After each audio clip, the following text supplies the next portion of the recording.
Hey guys, it's Aisha from adaycreatives.com. Today I wanted to show you how I made a bubble wrap stamp.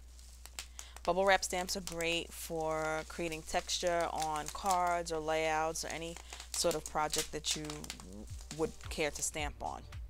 So basically what I did is I got this envelope. Someone sent me a package and it came in this bubble wrap envelope, and so I wanted to use the envelope to create something other than just throwing it straight into the trash can or recycle bin.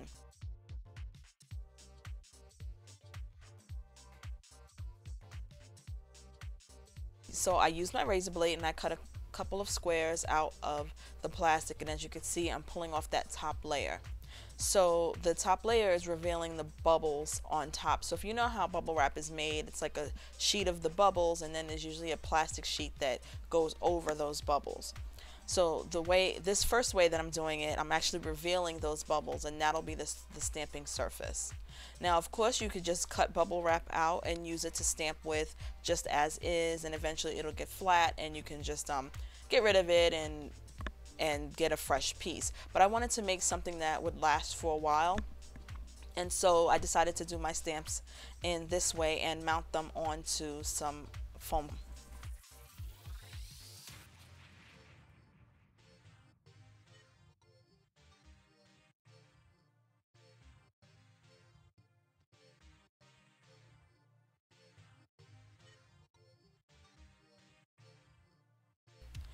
And so what I did here is I'm trying to create a stamp that's probably about 5 by 7 inches. I really didn't measure it carefully, but it's in that range.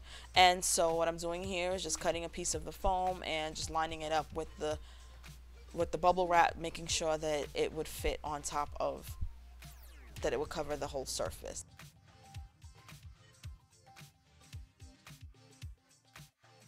I'm using my straight edge to make sure that I get a nice clean edge for the border of my stamp, even though that wouldn't show, but it's nice to have a nice straight edge.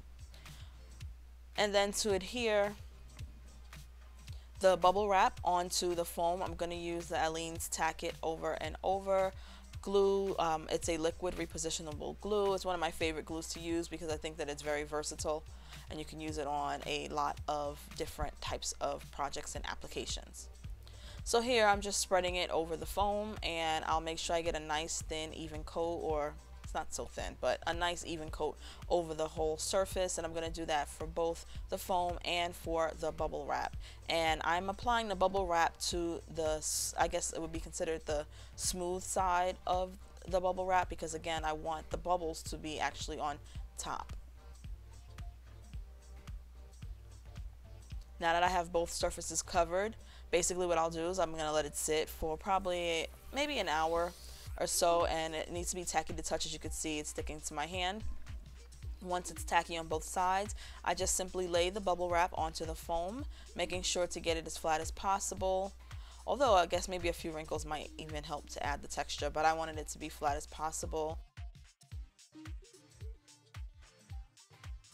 And once it's stuck down, it's pretty much good to go. You might want to clean up the edges a little bit if there's some plastic sticking out over the side, and you can do that with a blade or a pair of scissors.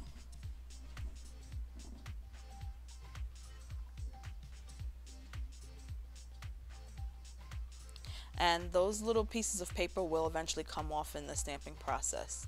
So with option 2, I wanted to allow the bubbles to be underneath that thin sheet of plastic. I wanted to see if it was going to give me a different stamping surface or different stamping results when using the two stamps together.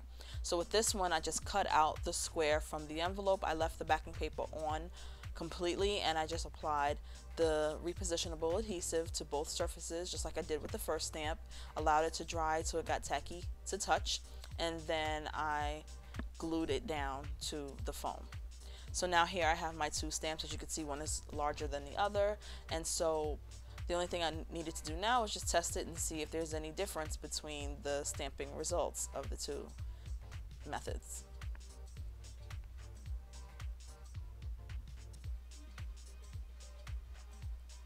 So this is the one that has the plastic on top with the bubbles underneath that one film, and it gave a pretty good stamping result.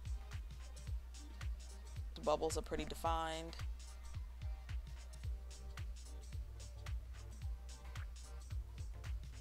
And with the second one, it looks pretty much like the first one, so I don't see a big difference in the two versions. I think that the one with the bubbles on top, they might look a little bit larger, and I imagine after using it some of the bubbles may pop, and that might make it a little bit more spread out or make the bubbles appear to be even larger than they are now. So I hope you liked that video. If you did, thumbs up and subscribe. And of course, I'd love to see you over at my blog at adaycreatives.com. Thanks so much for watching. Bye.